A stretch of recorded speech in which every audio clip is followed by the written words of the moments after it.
اوریدونکو زه ډاکټر نوید خپلواک یم او نن در سره د ډي ویټامین په هکله خبرې کوم.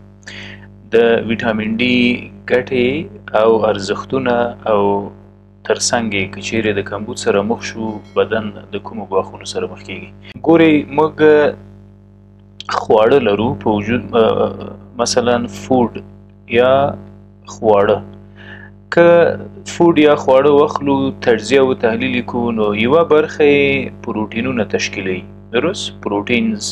دغه پروټینونه بیا په خپلو کوچنیو اجزاو باندې امینو اسیډز او بالاخره د انرژۍ په تولید کې مرسته کوي. د خوراکي توکو بله مهمه برخه فټس یا شحمیات دي. د پروټینونو ترڅنګ بل هغه څه چې زموږ په وجود کې انرژي جوړوي فټس دي. فټس یا شحمیات بالاخره په فټي اسید باندې تبدیلیږي او د ATP او ADP په نامه زموږ په وجود کې د انرژي تولید کوي. همدارقم بله مهمه منبع د انرژۍ زموږ په غذایي توکو کې کاربوهایډریټس نومیږي یا شحمیات او بخښئ قندونه. دغه کاربوهایډریټس بیا په سمپل قندونو باندې فرکټوز او مانوز او ګلکټوز او ګلوکوز په دو باندې تبدیلیږي او بالاخره ګلوکوز د TCA سایکل د لارې په پایرویټ کاینیز او بالاخره د انرژۍ په تولید کې خپله ونډه اخلي. د دو ترڅنګ مهمه نور په غذا کې موجود مواد دي لکه منرالونه. تاسو به حتما د منرال نوم اورېدلی، منرالز. په منرالونو کې دته اکثره ټریس الیمنټ هم وایي په طبي منابعو کې. ټریس الیمنټ څه معنا؟ یعنې موږ باید دا په وجود کې ولټو، ټریس یې کړو، بعد له هغې پیدا کولی شو. داسې مشخص ځایونه د موجودیت دپاره نشو په ګوته کولی شي. د بدن دغه ارګان جوړ شوی د دغه منرال نه ده. په منرالونو کې مهمه منرالونه په بدن کې سوډیم ده، همدارقم پوټاسیم ده، همدارقم کلسیم ده او د زنک منرال چې د بدن په مختلفو وظایفو کې ډیره مهمه دنده ترسره کوي. بله برخه یې په غذایي توکو کې چې لرو هغه اوبه دي، سمپلی واټر. که څه هم دغسې درې مواد چې اوس مو ذکر کړل لکه منرال، اوبه او درېیمې وایټامینز دي چې نن په یوه غږیږو، نو بهتره ده چې یو ځل دا ویټامین وپېژنو چې له کومه ځایه راځي او څه ده بالاخره. ګورئ موږ په غذایي توکو کې خواړه په نظر کې نیسو. څه لرو؟ پروټینونه لرو، وظیفه یې د انرژۍ تولید ده. فټس یا شحمیات لرو، وظیفه یې د انرژۍ تولید ده. کاربوهایډریټس یا قندونه لرو چې دوی بالاخره انرژي تولیدوي. شته ځینې غذایي توکي چې هغه انرژي نه تولیدوي یا انرژي نشي تولید کولی. ولې؟ بغیر د هغو نه نشي کولی پروټین او فټس او کاربوهایډریټ انرژي تولید کړي. مثلا له اوبو پرته قطعي ممکنه نه ده چې پروټینونه دې تجزیه شي او په خپلو کوچنیو اجزاو یا امینو اسید دې تبدیل شي. همدارقم له اوبو پرته فټي اسید له شحمیاتو نشي مشتق کېدلی. ښه، دا نو د یو بل لپاره لازم و ملزوم دي. همدارقم په غذایي توکو کې موږ لرو وایټامینز. وایټامینونه هغه مهم مواد دي چې د دو په نشتون کې د بدن مختلفې سیمې، مختلف غړي خپل وظایف سرته نه رسوي. په مجموع کې موږ دوه ډوله ویټامینونه لرو. یو هغه ویټامینونه چې په اوبو کې حل کیږي، واټر سالبل، او بل ډول هغه ویټامینونه دي چې په اوبو کې نه حل کیږي بلکې په شحمیاتو کې، په غوړیو کې حل کیږي، فټ سالبل. د فټ سالبل نه هدف دا ده چې کله هم بدن ته راشي نو دوی په اډیپوس ټیشوز کې یا په شحمي حجراتو کې ذخیره کیږي. هغه ویټامینونه چې په اوبو کې منحل دي، یوې وایټامین سي ده. وایټامین سي په د سټرس کورنۍ په میوو کې زیاته پیدا کیږي لکه نارنج، مالټه، سنتره او لیمو. بل وایټامین بي کمپلیکس ده. بي کمپلیکس ځکه ورته وایي چې په ده کې یوازې یو وایټامین نه ده بلکې B1، B6، B12 دغه ټول ویټامینونه دي، ځکه ورته بي کمپلیکس وایي. وایټامینونه مو په دوه بخشو وویشل، هغه وایټامین چې په اوبو کې حل کیږي او هغه وایټامین چې فټ سالبلز یا شحمیاتو کې حل کیږي. په دو کې یو وایټامین A ده چې د سترګو لپاره ډیر ګټور ده. بل پکې وایټامین کلاټینګ فاکتورونه د وایټامین کې په موجودیت کې ډېر ښه بلیډینګ دروي. همدا رقم د یعنی د مختلفو وظایفو لپاره وایټامین کې حتمی ده چې باید وی لرو. بل وایټامین چې نن پې غږیږو هغه وایټامین ډي ده. وایټامین ډي د هغو وایټامینونو د جملې ده چې په فټس یا په شحمیاتو کې د حل وړتیا لري او په اډیپوز ټیشو یا په همدغه شحمیاتو کې ذخیره کیږي. راځو د وایټامین ډي په هکله نورې هم یو څه خبرې واضح کوو. له کومو منابعو نه موږ وایټامین ډي اخیستلی شو؟ سورس یا منبع د وایټامین ډي دوه منبع دي. یوه منبع لمر ده او بله منبع ډایټ یا خواړه دي. ښه، مخکې له دې چې راشو منابعو ته، موږ دغه وایټامین ډي دوه ډوله لرو. یو هغه وایټامین ډي چې د لمر په وړانګو کې موجود ده او بل هغه وایټامین ډي چې په خوړو کې موجود ده. دا دواړه څه فرق سره لري؟ دې وایټامین ته یې کولی کلسیفیرول وایي. کولی کلسیفیرول د لمر د وړانګو نه مستقیم راځي په د وجود په پوستکو باندې لګیږي، یعنی زموږ په پوستکي لګیږي دا د لمر وړانګې، سکین یا په پوستکي. موږ په سبکوټینیوس ټیشوز یا د پوستکي لاندې 7 ډي هایدروکسي کولسټرول په نامه یو فټ مالیکول لرو. فټ مالیکول شحم ده زموږ د پوستکي لاندې، او دغه شحم په حقیقت کې د وایټامین ډي دپاره د ریسپټر یا د آخذې یو حیثیت لري. د لمر وړانګو نه مستقیما هغه الټرا وایلټ وړانګې چې کومې دي د هغو په واسطه زموږ په پوستکي د لمر وړانګې لګیږي. پوستکي کې ډي هایدروکسي کولسټرول په نامه ریسپټر دا رااخلي او مستقیما یې راوړي د وینې جریان ته. بله منبع د وایټامین ډي خواړه دي. د خوړو د لارې مثلا د خوړو د لارې وایټامین ډي موږ وخوړه، هاضمي جهاز ته راغله، د هاضمي جهاز نه بالاخره دا وایټامین ډي جذبیږي د وینې جریان ته. کوم وایټامین ډي چې په خوړو کې موجود ده هغه ته ایرګو کلسیفیرول وایي. ایرګو کلسیفیرول. او کوم چې د لمر په وړاندو کې موجود ده هغه ته کولی کلسیفیرول وایي.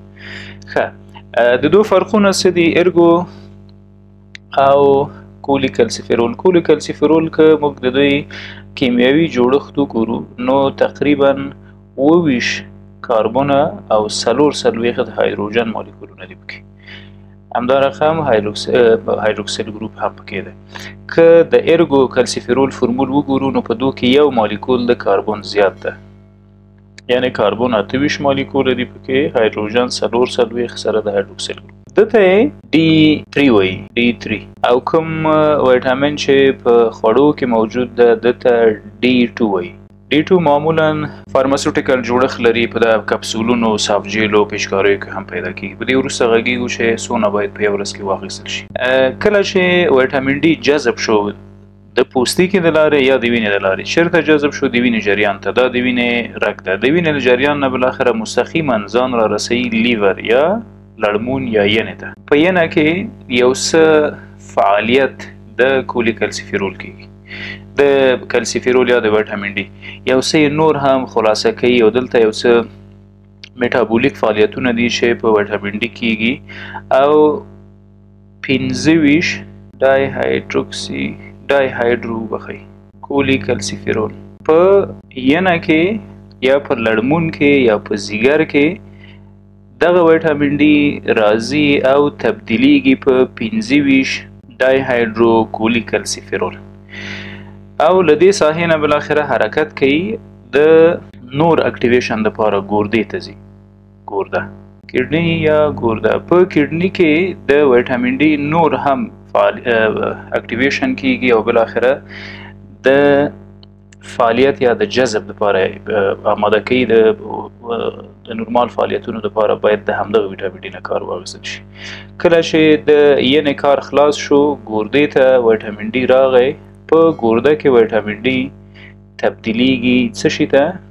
یو او 25 ډای هایدرو کولی کلسیفیرول. ډای هایدرو کولی کلسیفیرول دغه د وایټامین ډي هغه فعاله بڼه ده چې وایټامین D3 ورته وایي، او د دې نه باید زموږ د وجود مختلف غړي او اعضاء فعالیت استفاده وکړي. کوم فعالیتونه چې دا خو د ویټامین ډي جوړښت شو چې له خوړو او بالاخره د لمر له وړانګو سره بالاخره فعاله کیږي او وظایف سرته رسوي. د ویټامین ډي بلا مهم وظایف دي. تر ټولو مهمه وظیفه یې د هډوکو په ساختو ساز کې مهمه رول ده. مثلا د ویټامین ډي وظایف ګورو. دا شو یو فعال ویټامین ډي 3 د ینې او د پښتورګي یا د ګردې په واسطه فعال شو او نور باید خپل وظیفه سرته ورسي. د ویټامین ډي تر ټولو یوه مهمه وظیفه بون منرالایزیشن ده. بون منرالایزیشن یا د هډوکو په تقویه او په منرالایزیشن کې د ویټامین ډي رول ډیر مهمه ده. همدا رقم په وجود کې د کلسیم او د فاسفیټ د لیول په ساتلو کې ویټامین ډي ډیر مهمه رول لري. د هډوکو ترڅنګ د ویټامین ډي بله مهمه وظیفه د پیراتایرویډ هارمون د PTH زموږ په غاړه کې داسې یوه غده ده د تایراید په نامه باندې. تایراید لاندې له تایراید قصبه الریه ده چې هوا انتقالوي. د تایراید شاته یوه کوچنۍ غده ده د پاراتایراید په نامه او پاراتایراید هارمون جوړوي. ویټامین ډي دغه پاراتایراید هارمون کموي چې د کلسیم فرار په وجود کې مطرح نه وي. د دې ترڅنګ بله مهمه وظیفه د ویټامین ډي څه ده؟ لیفت وینټریکولر هایپرټرافي. لیفت وینټریکولر هایپرټرافي څه کوي؟ هغه انسانان چې جګ فشار لري په هغو کې معمولا لیفت وینټریکولر هایپرټرافي څه ته وایي؟ د زړه یو چمبر فرزنده د زړه اوزاین او بطنین یا دهلیزونه دي. دغه لیفت وینټریکل ده د زړه لیفت وینټریکل. کله چې د ویټامین ډي د کمبود سره مخ کیږو نو بالاخره د زړه دغه عضلات پړسیږي او د کارډیومیګالۍ په نامه د زړه تکلیف جوړوي. همدا رقم د زړه د حملاتو لپاره زمینه مساعد کوي. نو د ویټامین ډي موجودیت د لیفت وینټریکولر هایپرټروفي جلوګیري کوي یا یې مخه نیسي. دا د زړه یو مرګونی تکلیف ده او د ویټامین ډي موجودیت ورته ډیر حتمي ده. د دې ترڅنګ بله مهمه وظیفه چې په ویټامین ډي کې پیدا کولی شو هغه په هاضمې جهاز کې ده. یعنې د کولمو د لارې د کلسیم او د فاسفیټ ابزاربشن یا جذب ګړندی کوي او زیاتوي. کلسیم او فاسفیټ د کوم ځای نه؟ د هاضمې جهاز نه. دا فرضاً معده ده، دا کوچنۍ کولمې دي، دا غټې کولمې دي او کله چې موږ د خوړو د لارې د کلسیم منابع او د فاسفیټ منابع استفاده کوو، د ډي ویټامین ده چې د دوی د جذب زمینه مساعد کوي. همدا رقم بله مهمه وظیفه چې په ویټامین ډي کې موجوده ده هغه د پنکریاز ترشحات دي. پنکریاز یا پانخراس هغه غده ده چې له معدې لاندې د غټې کولمې او د معدې ترمنځ موقعیت لري. ډیر مهمه ترشحات کوي. پنکریاټیک جوس چې په هغه کې مهمه انزایمونه د هضم لپاره موجود دي، لایپیز او امایلیز. شحمیات او کاربوهایډریټس یا قندونه د دې انزایمونو په واسطه باندې تجزیه او تحلیل کیږي. نو د پنکریاس دغه ترشحات هم د ویټامین ډي په واسطه زیاتیږي. همدا رقم د ویټامین ډي موجودیت د هیماټوپایټوسس لپاره ډیر مهمه ده. هیماټوپایټوسس څه ته وایي؟ د وینې جوړښت ته وایي. یعنې د هیماټوپایټوسس د وینې د حجراتو د ساختو ساز یا د جوړښت پروسه ده چې دا په هډوکو کیږي او پرته د کوم قید و شرطه د هډوکو په جوړښت کې ویټامین ډي مهمه رول لري. د دغو ټولو ترڅنګ یو څه چې د ویټامین ډي په هکله ډیر مهمه دي هغه د ویټامین ډي ونډه په دفاعي سیستم کې ده. ګورې موږ د یو ژوندي انسان په حیث یو ډیر قوي او ډیر ځیرک او حساس دفاعي سیستم لرو، امیونټي. یو ډول امیونټي یا یو بخش د دفاعي سیستم ته اډاپټیو امیونټي وایي. اډاپټیو امیونټي څه معنی؟ مثلا د کوویډ 19 وایرس یا کورونا وایرس یو مشخص وایرس ته او د دې په وړاندې مشخصه امیونټي یا مشخصه دفاع باید موجوده وي. په دغسې مشخصو دفاعګانو کې په اډاپټیو امیونټي کې د ویټامین ډي رول ډیر مهمه ده. ولې مهمه ده؟ ګورئ په اډاپټیو امیونټي کې زموږ وجود د دوه حجراتو په مټ باندې جنګیږي. هغه یوې حجرې ته ټي سل وایي، ټي لیمفوساید یا ټي سل، او بل ته بي لیمفوساید یا بي سل وایي. درست؟ دغه دواړه ټي سل او بي سل د ویټامین ډي په نه موجودیت کې خپل وظیفه سرته نشي رسولی. نو د دې د فعالیت لپاره ویټامین ډي یا کولی کلسیفیرول یا ارګو کلسیفیرول دغه دواړو کې چې هر یوي ډیر مهمه ده.